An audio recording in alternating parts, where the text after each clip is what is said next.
Voici une présentation du nouveau logiciel de formulation pour FAL. Donc pour ça, il faut donc vous avez à disposition donc lors de votre adhésion d'un nom d'identifiant. Donc ici c'est des mots pour FAL, et puis on vous communique également un mot de passe que vous pourrez modifier à votre guise. Donc voilà, je clique pour me connecter. Donc j'accède à ma page, en fait. Voilà, donc nous avons conçu une présentation donc assez simple. Donc vous avez les formules, les matières premières, puis des éléments de configuration. Alors allons directement aux matières premières. Donc nous avons mis à jour une base de données qui contient la majorité des matières premières que vous pouvez être amené à utiliser. Donc par exemple, ici, elles sont classées par ordre alphabétique. Donc vous avez du blé avec différents taux d'incorporation, taux de composition en protéines, donc qui vous permet d'ajuster en fonction de la protéine de votre lot de blé. Et puis nous avons également renseigné le maximum de choses, donc des produits liquides, des acides aminés de synthèse, les tourteaux bien évidemment. Tout cela a été rangé par code alphabétique, selon un ordre alphabétique pour l'instant. Alors il y a la possibilité également de sélectionner simplement des éléments d'un dossier, donc des éléments d'un répertoire. Donc là ici, ce sont mes données. Donc ce sont les données de l'utilisateur en question, qui a un identifiant qui s'appelle démo pour FAL, et dont on voit apparaître ses propres données.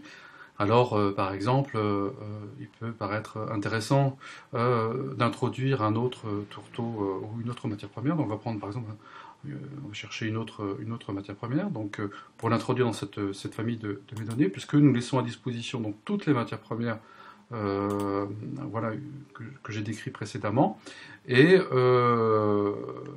pour pouvoir les utiliser et leur incorporer un prix, voire modifier des valeurs nutritionnelles s'il y a besoin, s'il y a vraiment besoin, eh bien, il faut d'abord les copier sur la base définie par l'IFIP, que sont donc toutes ces matières premières que nous avons renseignées au départ.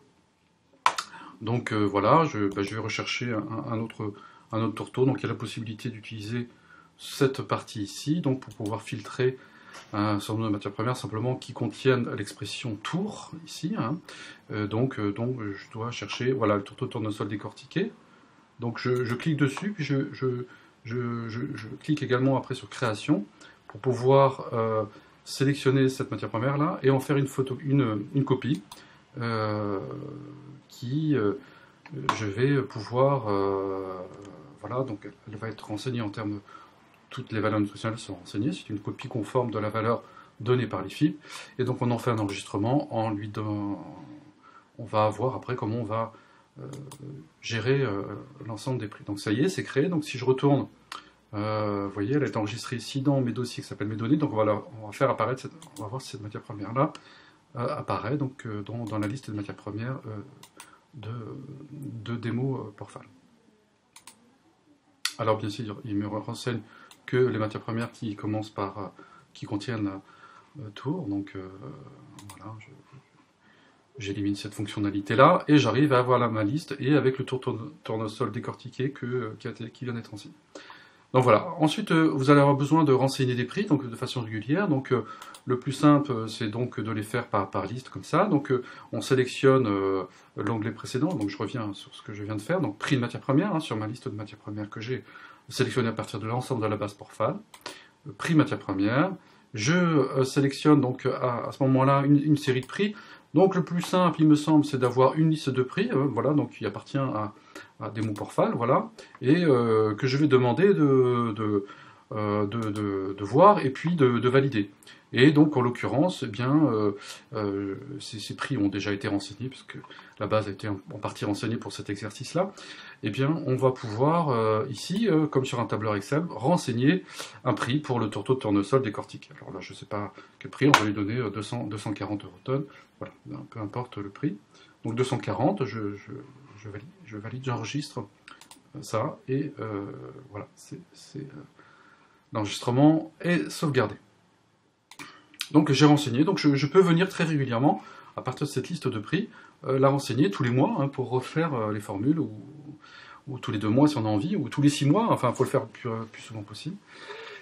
Et voilà donc pour la gestion des prix. Alors bien évidemment, nous donnons la possibilité de voir apparaître d'autres prix, par exemple, qui sont renseignés par l'IFIP. Alors celui-ci n'est pas forcément très bien renseigné, mais bon, nous allons faire en sorte de mettre ça à jour. Voilà, des prix en mai 2017, alors il faudrait imaginer des prix un peu plus récents, mais voilà, des prix en mai 2017 qui peuvent être utilisés en tant que référence pour l'éleveur qui souhaite savoir quel prix accorder à telle matière première. Voilà, donc je sors de cette gestion des prix et maintenant, très simplement, ça va être d'aller en formulation des aliments et de voir ce que l'on peut en faire. Alors, dans les formules, voilà, ici ont été créées déjà par avance, en fait, donc des formules, mais c'est tout à fait possible de créer d'autres formules. On peut prendre déjà, d'ailleurs, modèle sur une formule existante pour en créer une nouvelle. Alors, avant de faire ça, donc je vais regarder de quoi se compose et comment je vais formuler alors un aliment en croissance prévu pour entre 25 et 65 kg de poids vif.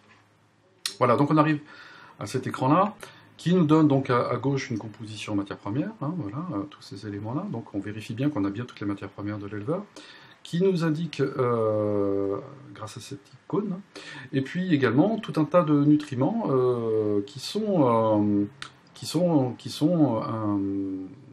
renseignés, c'est-à-dire qu'on veut avoir une valeur et on veut parfois en tenir compte également en termes de formulation d'aliments. Donc on va imposer des contraintes minimales en calcium-phosphore, par exemple, on voit apparaître ici, hein, ici la colonne mini et la colonne maxi, une teneur en phosphore digestible, une teneur en sodium, ici une teneur alors de l'énergie nette pour le porc charcutier, donc 9,7 MJ d'énergie nette, et puis la particularité du nouveau porc-fal, c'est de pouvoir formuler sur des rapports entre nutriments. Donc ici, on demande à ce que le rapport entre la lysine digestible et l'énergie nette en mégajoules soit de 0,90.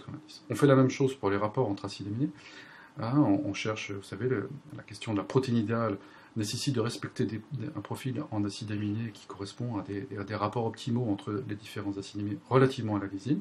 Et donc là, ils sont renseignés. Donc c'est tout à fait simple de pouvoir changer ces critères-là et automatiquement le logiciel va calculer sur la base de ces rapports entre nutriments, ce qui va nous être d'une grande aide ensuite pour formuler les aliments. Alors, lorsque par exemple ici j'arrive sur cette formule-là, donc je m'aperçois que j'ai un tourteau de tournesol non décortiqué, mais je n'ai pas le tourteau de tournesol décortiqué. Il n'est pas encore prévu dans cette liste de matières premières proposées pour la formule, et je viens de l'introduire dans ma liste de matières premières, et je veux cette fois-ci donc le faire apparaître en formulation. Donc, avant toute chose, hein, pour toute modification de contrainte ici, ou de prix même aussi, on peut modifier du prix à la marge, eh bien il faut cliquer sur modifier. Donc je vais le faire, et vous voyez que lorsque je clique sur modifier, apparaît des critères comme ici ajout de matière première, des onglets ajout de matière première et ajout nutriments, et c'est à partir de ces onglets que l'on va pouvoir introduire des critères alors, des critères nutritionnels si on le souhaite. Donc, je ne le ferai pas, mais ici un critère, enfin une matière première supplémentaire, qui est notre fameux tourteau de tournesol décortiqué. Donc voilà, il apparaît ici en premier, parce qu'ils sont classés, toutes les matières premières, ici vous avez toutes les matières premières qui sont renseignées également dans la base, mais celles qui sont spécifiques à l'éleveur, des mots porc-fal ici dans ce cas-là, apparaissent en premier dans la liste, donc c'est intéressant pour les faire. Voilà, donc la matière première est introduite, donc on ne lui a pas fixé de minimum maximum, donc ça va être à l'opérateur de le faire, et il ne l'a pas encore introduit également dans le calcul, c'est-à-dire qu'il va falloir aussi lui demander de calculer avant qu'ils prennent en compte cette nouvelle matière première. Voilà, donc je vais faire calculer directement, puis on va voir si cette matière première-là donc rentre dans le fond. Alors ce qui n'est pas le cas, hein, donc eh bien voilà, 240 €, 0 kilotonnes, c'est pas introduit dans la formule, c'est pas une matière première intéressante. On peut aller consulter quel est son prix d'intérêt, hein, donc le tourteau de colza, donc en allant ici, bon, je reviens formule, l'onglet prix d'intérêt ici juste à côté, et taux de tournesol, et bien son prix d'intérêt est environ 221 €. Et comme d'habitude sur ce logiciel, on fait apparaître également le taux d'incorporation qui serait ici de 12,7% s'il a été introduit dans la formule, ce taux de tournesol décortiqué. Mais là, il n'y a pas besoin, enfin, en tout cas, c'est pas une matière première intéressante. Voilà. Alors, chose intéressante également, donc c'est relative au rapport, la gestion des rapports entre nutriments. Voilà, je vais faire une formule, non pas à 9,7, mais à 9,5 de mégajoules d'énergie nette. Donc, je peux directement, alors avant ça, je vais... ouais, oui.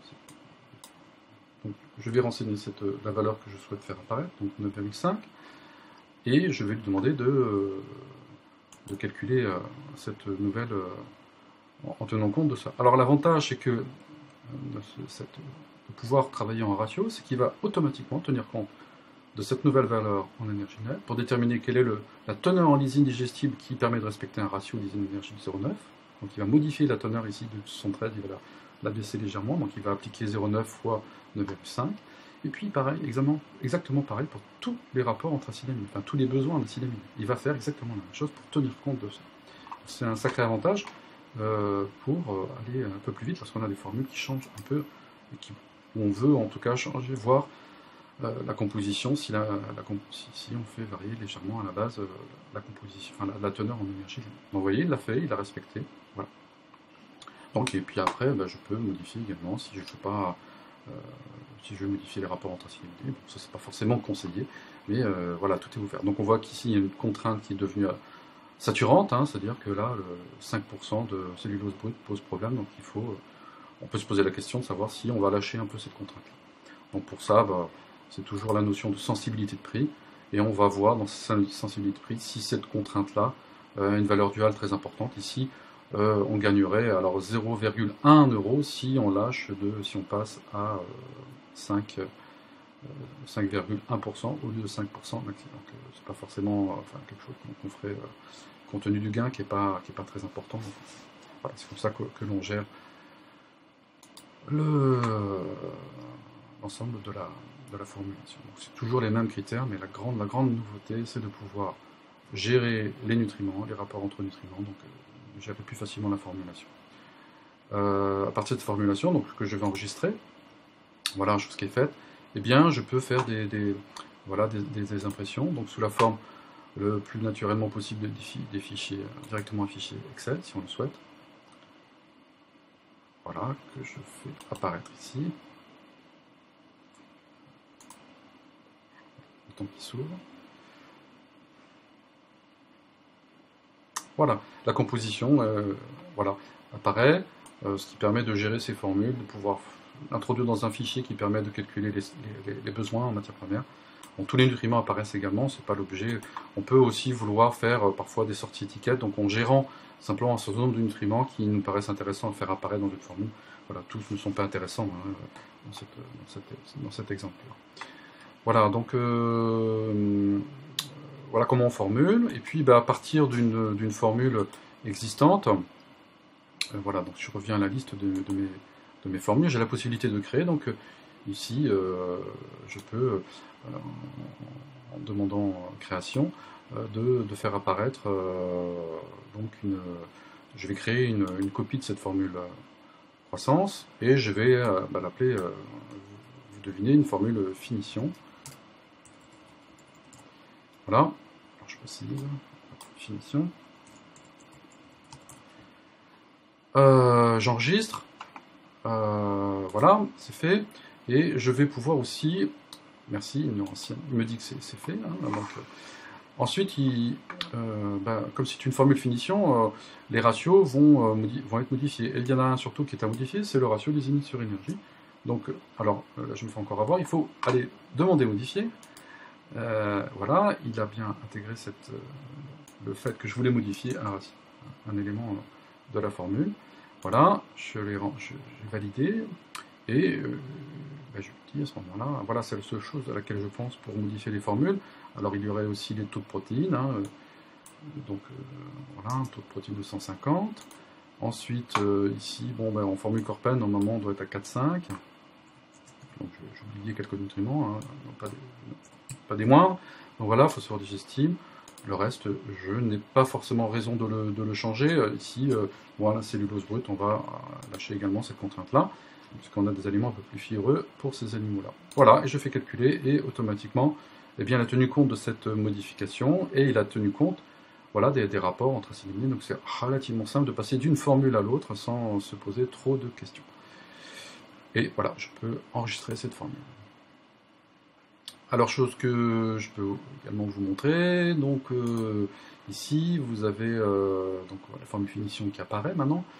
Également, en exemple, est donnée une formule truie gestante. Donc, comme pour le modèle tout à l'heure, donc il y a possibilité nous avons établi des modèles nutritifs pour ou bien les porcs ou bien les truies. Hein. Donc ici, comme il s'agit d'aliments truies, forcément les critères spécifiques, notamment d'énergie, hein, puisqu'on a des critères énergétiques qui sont spécifiques pour la truie, eh bien, sont insérés ici. Voilà. Donc, vous avez la possibilité de modifier bien sûr les contraintes si vous le souhaitez.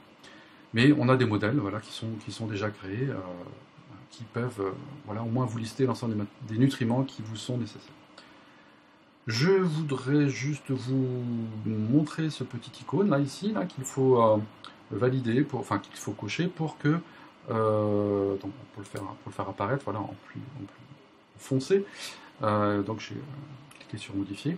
Et donc cette fonction activée permet de gérer, de faire en sorte que la liste de prix qui est utilisée ici, qui est démo, que j'ai renseigné tout à l'heure en renseignant un prix pour le tourteau de tournesol décortiqué, et bien automatiquement, toutes les modifications que j'aurais faites dans ma liste de prix tout à l'heure, dans ma façon de gérer mes prix tout à l'heure que je vous ai conseillé, et bien automatiquement, toutes les modifications sont prises en compte.